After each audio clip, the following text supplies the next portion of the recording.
Alright guys, welcome back. So I wanted to talk a few things as you're about to venture in and start catching Pokemon.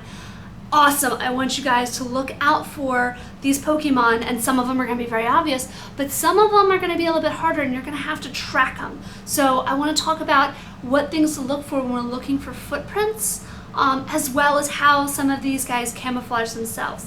But what I wanted to show you was our little Ekans here. So let me see if you guys can see. So this is our little Ekans.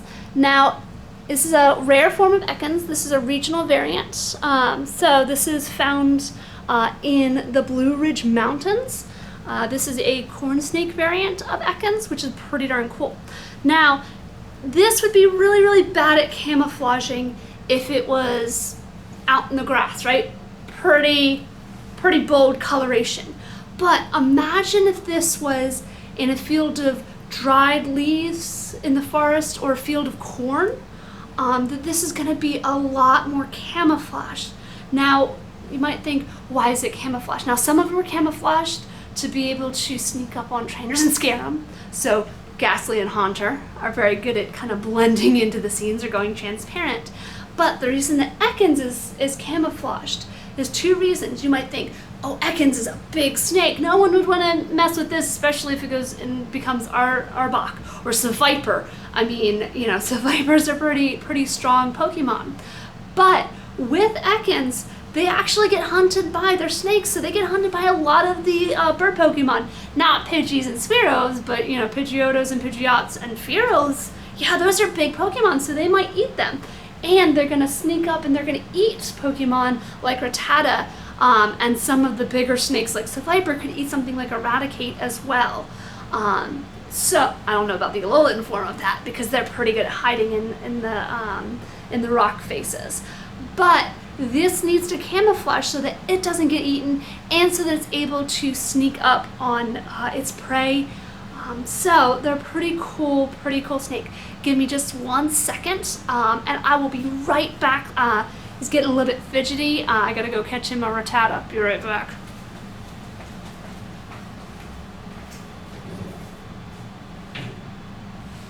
Now, if we talk about other forms of Ekans, we have things like the Hognose Ekans. So this is another variant of Ekans, and as you can see, a totally different look to the snake. And that's because it's from a totally different habitat, so it's able to blend in to that habitat, just like regional variations like Galar and Alolan forms. The same thing are going on with lots of other Pokemon in the world. And so this is going to blend in really, really well with Walden. Just kidding, but it's pretty cool that it's got the Walden colors underneath of it. But it's able to blend into those kind of rocky areas or the desert, which is where these things are more likely to be found, is not in tall grass areas. Same reason, it's got a little Hognose there, and how it strikes is it does not bite and constrict. This basically punches them with its face, knocks them out more like a Rhyhorn or a Rhydon, which is pretty cool. And you can see the sand on its face.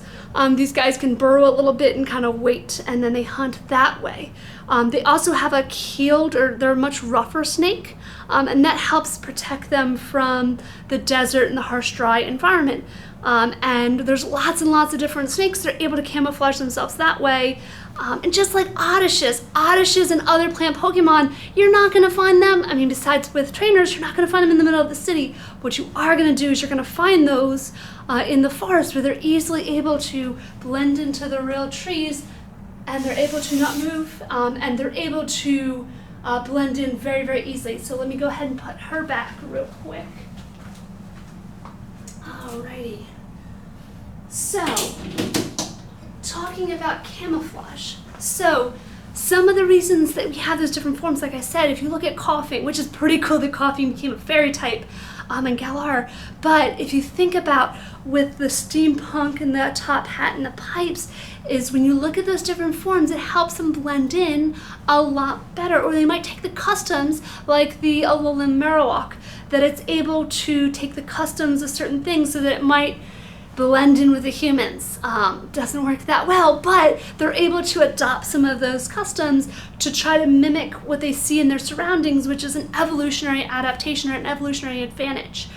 So I want you guys to think about, and then I'm going to give a pause in between each one, and you can pause it if you want, like actually pause it. And I want you to say out loud some of the different Pokemon that you might see in these environments. And then I want you to think about, why did you say that? And it might be, if I say the city and you say a Butterfree, why was that the first thing? And okay, if you said a Butterfree and it might not camouflage that well in a city, well, imagine what it might look like if it were to. If there were a different variant of Butterfree that looked like in the city, what would its wing colors be? Would they change the shape of them at all? So again, I'm going to give you a different climate or a different environment, and then I want you to think about what are the animals that are going to be, or what are the Pokemon that are going to be found in that region, and why they might be found. Like, why did you say that? And again, if they don't match and you're just like, I said Pikachu because I like Pikachu. Okay, well, what would it look like if it were living there? Okay, so our first one that I want you to think about is, what if it lived in the jungle? So in the jungle, it's hot and it's humid and there's lots and lots of vines and lots of trees. So what Pokemon might you find there? And don't just think plant Pokemon, but what animal-like Pokemon are going to be found there as well? What things can camouflage? It's also very, very dark in there. So what things might be able to camouflage well there? All right, what about the savanna? Now, what is the savanna? That's like what you find in Australia, which is called the scrublands, the tropical grasslands, or what you find in Africa. So what type of animals would you find in Africa, and why, or what types of animals would you find, and then what types of Pokemon would you find in Africa or Australia that would blend in with not a lot of trees, pretty dry, lots of tans and dark browns and some reds? What Pokemon would fit in there? All right. What about grasses? We all know about tall grasses, don't we? So what about grasses or grassland? So what type of Pokemon would be found there? What type of Pokemon would be able to camouflage themselves in tall or even short grasses? What things could be found in your backyard even? And remember, don't forget, not just what Pokemon, but why with this Pokemon. And if I'm going too fast, remember you can pause in each one, you can go back, try to come up with 2 Pokemon or 3 Pokemon for each one.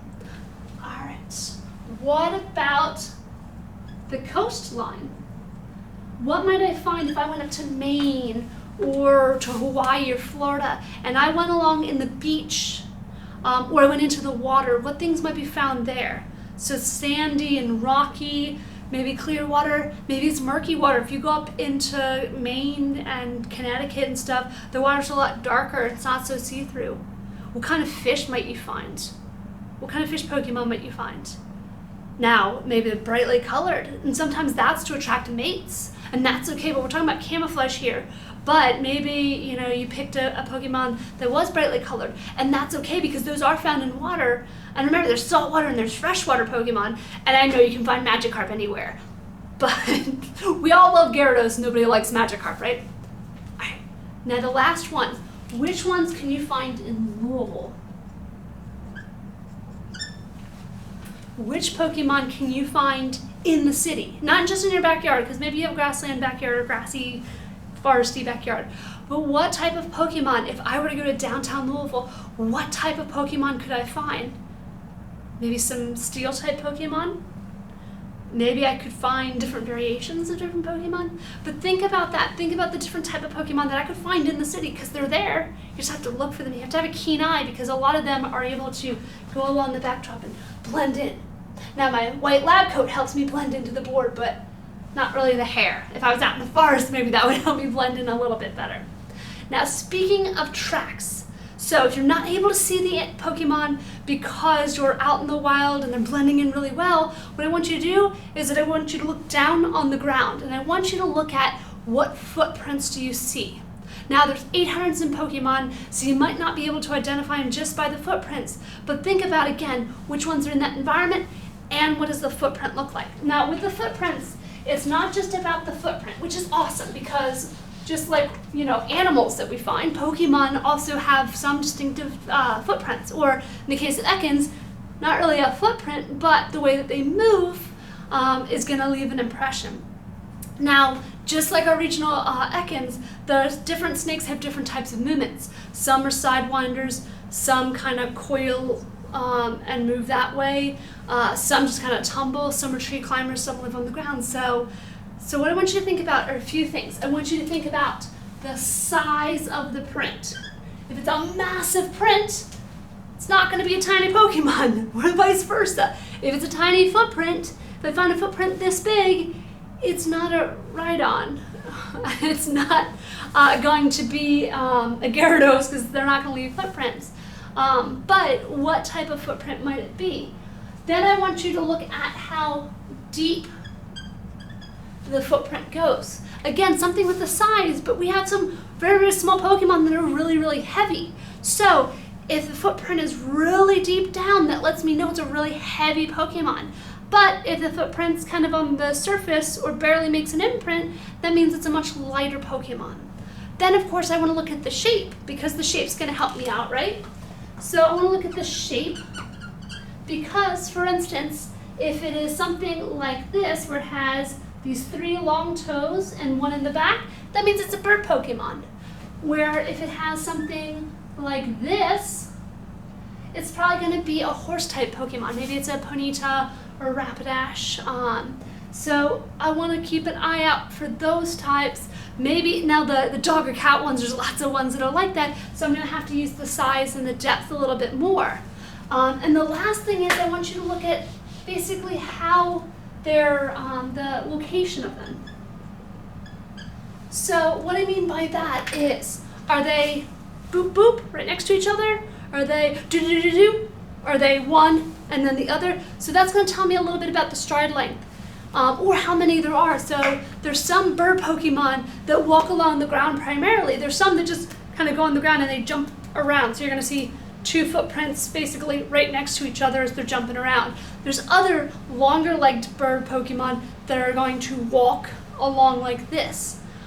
So that's going to tell me if it's just boop and down, if it's do do do do do, or if it's one stride length and another.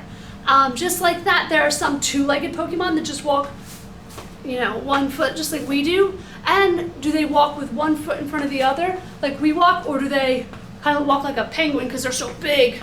Snorlax is not going to be a dainty, it's not going to walk like this. It's going to roll. So look for things using rollout. But I'm going to have to look to see how is it 1 2 1 2. Is it a 4-legged Pokemon where it's do do do do do do do do, or is it do do do do? So you're going to look at those. Now, what I want you to do is I want you to pick 5 different Pokemon, okay? 5 different varied Pokemon, ones that might have different tracks, or found in different habitats, or maybe the same habitat. That's okay if you want to do that. And what I want you to do is I want you to get in the mindset and to imagine what are the movements that it's going to do. Think about what are the foot shapes that it's going to leave. If you want to draw those out, draw those out. What might its feet look like? So is it one large circle? Is it going to be, now that if you look online, there might have some, not all Pokemon are categorized, but you can imagine what its foot would look like. Is it going to be very deep?